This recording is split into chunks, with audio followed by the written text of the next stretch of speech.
ಈ ಸಾರಿ ರಾಜ್ಯದಲ್ಲಿ ಮುಂಗಾರು ಕೈಕೊಟ್ಟು ಬೆಳೆಗಳು ನಾಶ ಆಗಿರುವಂತಹ ಒಂದು ಚಿತ್ರಣ ಹಲವು ಜಿಲ್ಲೆಗಳಲ್ಲಿದೆ. ಹಾಗಾಗಿ ಇದನ್ನೆಲ್ಲ ಸರ್ವೆ ಮಾಡಿ ಬರ ಘೋಷಣೆ ಮಾಡೋದಕ್ಕೆ ರಾಜ್ಯ ಸರ್ಕಾರ ನಿರ್ಧಾರ ಮಾಡಿದೆ ಅಂತ ಹೇಳಲಾಗ್ತಾ ಇದೆ.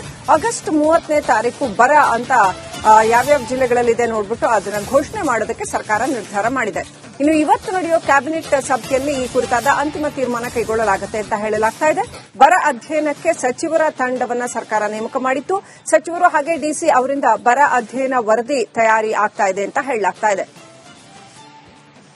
ನೆಕ್ಸ್ಟ್ ಅಪ್ಡೇಟ್ ಪಡ್ಕೊಳ್ಳೋಣ. ಪ್ರತಿನಿಧಿ ಚಂದ್ರು ಕನೆಕ್ಟ್ ಆಗಿದ್ದಾರೆ. ಚಂದ್ರು, ಸಾಕಷ್ಟು ದಿನಗಳ ರೈತರ ಬೇಡಿಕೆ ಇದು, ಬರ ಘೋಷಣೆ ಮಾಡಬೇಕು, ಹಸಿ ಬರ ರಾಜ್ಯದಲ್ಲಿ ಸಾಕಷ್ಟು ಹಾನಿಯನ್ನ ಉಂಟು ಮಾಡಿತ್ತು ಈ ಸಾರಿ ಅಂತ.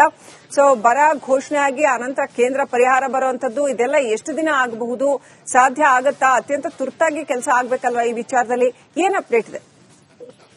ಲಕ್ಷ್ಮಿ, ಖಂಡಿತವಾಗ್ಲು ಈಗಾಗಲೇ ವಿಧಾನಸಭೆ ಅಧಿವೇಶನ ಆರಂಭವಾಗಿದೆ. ಅಧಿವೇಶನ ಆರಂಭವಾಗಿ ಒಂದು ವಾರವೇ ಕಳೆದಿದೆ. ಆದ್ರೂ ಕೂಡ ಏನು ಬರದ ಅಧ್ಯಯನ ಚರ್ಚೆ ಮಾಡಿಲ್ಲ ಅಂತ ಈಗ ಆಡಳಿತ ಪಕ್ಷವೇ ಪಟ್ಟು ಹಿಡಿದಿರ್ತಕ್ಕಂಥದ್ದು. ಯಾಕಂತಂದ್ರೆ ವಿಪಕ್ಷದವರು ನಾಗೇಂದ್ರ ರಾಜೀನಾಮೆಗೆ ಪಟ್ಟು ಹಿಡಿದಿರ್ತಕ್ಕಂಥದ್ದು. ಈ ಸಂದರ್ಭದಲ್ಲಿ ನೋಡೋದಾದ್ರೆ ಈಗಾಗಲೇ ಸರ್ಕಾರ ಬರ ಅಂತ ಘೋಷಣೆ ಮಾಡಬೇಕಾಗಿತ್ತು.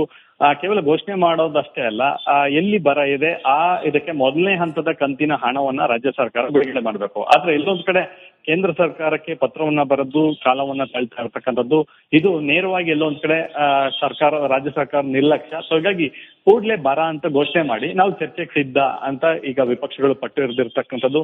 ಹೀಗಾಗಿ ರಾಜ್ಯ ಸರ್ಕಾರ ಈ ತಿಂಗಳ ಆಗಸ್ಟ್ 30ನೇ ತಾರೀಕು ಬರ ಅಂತ ಘೋಷಣೆ ಮಾಡ್ಲಿಕ್ಕೆ ತಯಾರಿಯನ್ನು ಮಾಡ್ಕೊಂಡಿರ್ತಕ್ಕಂಥದ್ದು.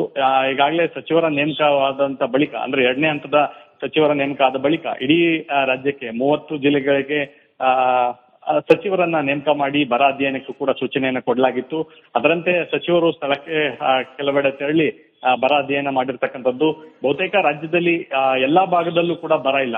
ಕೆಲವೊಂದು ಕಡೆ ಈಗ ಅತಿ ಹೆಚ್ಚು ಮಳೆ ಆಗಿರೋದ್ರಿಂದ ಯಾವ್ಯಾವ ಜಿಲ್ಲೆಗಳಲ್ಲಿ ಮಳೆ ಕೊರತೆಯಿಂದಾಗಿ ಬೆಳೆ ನಷ್ಟ ಆಗಿದೆ, ಸೊ ಆ ಜಿಲ್ಲೆಗಳಿಗೆ ಬರ ಘೋಷಣೆ ಮಾಡುವಂತ ಸಾಧ್ಯತೆ ಇದೆ. ಸೊ ಹೀಗಾಗಿ 30ನೇ ತಾರೀಕು ಯಾವ ರೀತಿಯಾದಂತ ಘೋಷಣೆಯನ್ನ ಮಾಡ್ತಾರೆ ಅನ್ನೋದ್ರ ಮೇಲೆ ಬರದ ಹಣವನ್ನ ಬಿಡುಗಡೆ ಮಾಡ್ತಾರ, ಕೇಂದ್ರದಿಂದ ಯಾವಾಗ ಪರಿಹಾರ ಬರುತ್ತೆ, ಇದೆಲ್ಲವೂ ಕೂಡ ಕಾದ್ ನೋಡ್ಬೇಕಾಗಿರ್ತಕ್ಕಂಥದ್ದು. ಶ್ರೀಲಕ್ಷ್ಮಿ.